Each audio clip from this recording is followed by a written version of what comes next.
One of the things that distinguishes the Wrong Woman program is that it spends a lot of time talking about the context of use for self-defense and the nature of attacks against women.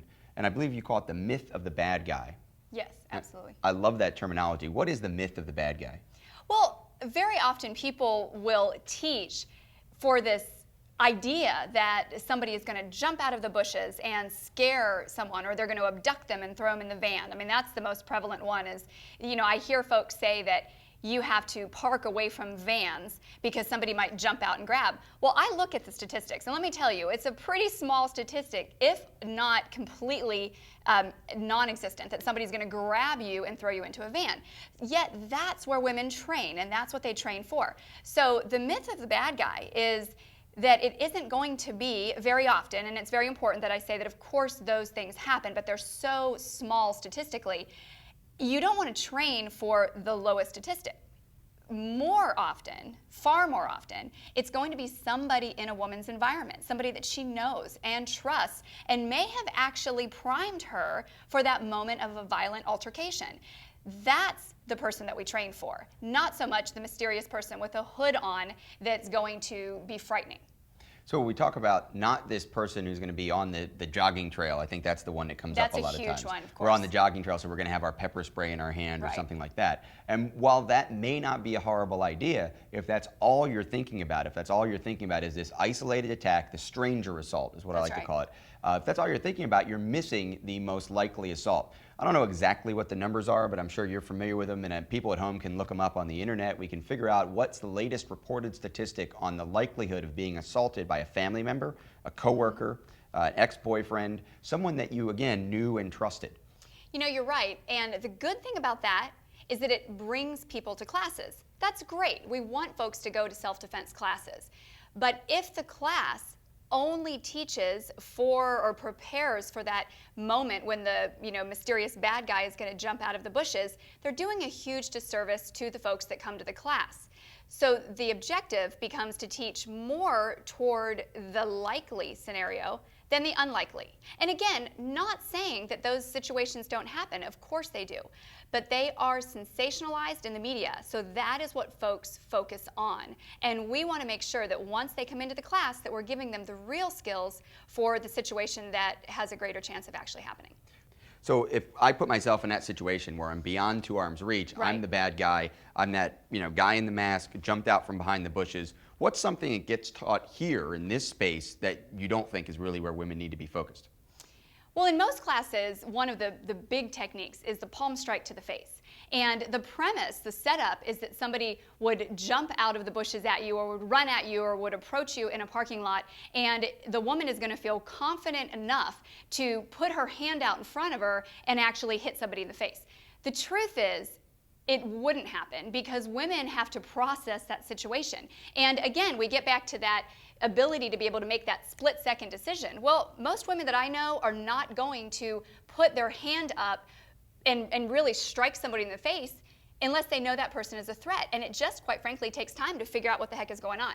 So the reality of an attack is that it usually, by the time the woman knows this is a problem, like I'm in big trouble here, they're already up close and personal. And it's already a disaster, and now they have to respond.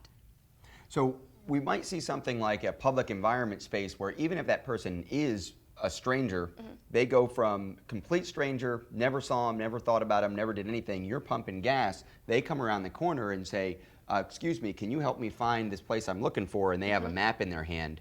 Right away, that distance gets closed. That's right. And now the palm strike, useless. Well, it's useless for 2 reasons. The woman is still trying to figure out what is this person's intention. Nobody that I've ever spoke to wants to palm strike somebody just out of prevention. And so they're going to give the person the benefit of the doubt. And this is after talking to so many women, doing the research. We like to think in our perfect world that if you come up to me and I don't know who you are and you say, do you know where this is, that somehow if I feel uncomfortable, I'm going to hit you in the face. Well, it's not going to happen. It's going to happen after you've closed that gap so distinctly that now I feel threatened. And then I have to process my response. So teaching something like the palm strike and teaching it as a proactive move, it's really very, very reckless because the women feel like it will work for them, but in actuality, because of the close proximity, because of the speed of what's going on, and because the woman is trying to figure out what is happening to her, it's going to be too late. Now, another thing that happens in terms of being too late is the issue of giving yourself permission to act. And while that person who shows up with the map and then drops it and grabs you, it's pretty easy to give that permission at that moment. What about the person that the woman knew? What about the uncle that had a little too much to drink at the holiday party? What about the coworker who decided that he read the cues wrong and he thought it was okay to close the door and now make a physical advance? That person who literally 30 seconds ago you knew and trusted and maybe would have had pick up your kids from school, now this person is attacking you. How do you tell women to deal with that moment? That's the psychology portion of it, and it's not simple. I am not going to spout off statistics, but what I will tell you is just the many conversations that I've had with women, they do articulate that that is quite frankly the hardest thing.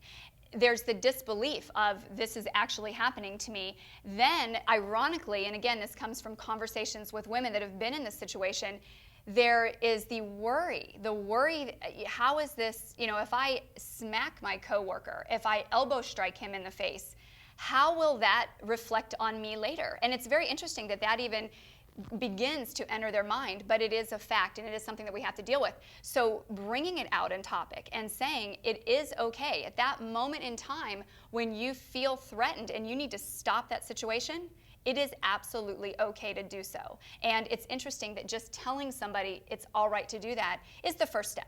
It's not going to take care of it. It's not a 1-second solution, but it will help them to get to that point where they can respond. Well, I think that's all great advice. It's important then to understand this idea of the myth of the bad guy. It might be the guy in the ski mask with the van and the duct tape, but not necessarily. You have to be prepared for attacks that are going to come up very close and not start far away. And then we also need to worry about giving ourselves permission ahead of time. And as you said, I think that's great advice. Just visualizing it, thinking about it, knowing ahead of time that it might be someone you knew and trusted just prior to the attack that you have to use physical force against to stop is probably a huge step to getting ready. I actually think that is one of the biggest steps, is the visualization and the role playing. When we work with college age girls who unfortunately end up in situations where they are uncomfortable and potentially in danger, we actually role play it, and we role play that they're with somebody that they know, that suddenly they're in a very uncomfortable, potentially dangerous situation, and we have them articulate the response and go through the movements of it. Having that file in their brain is critical.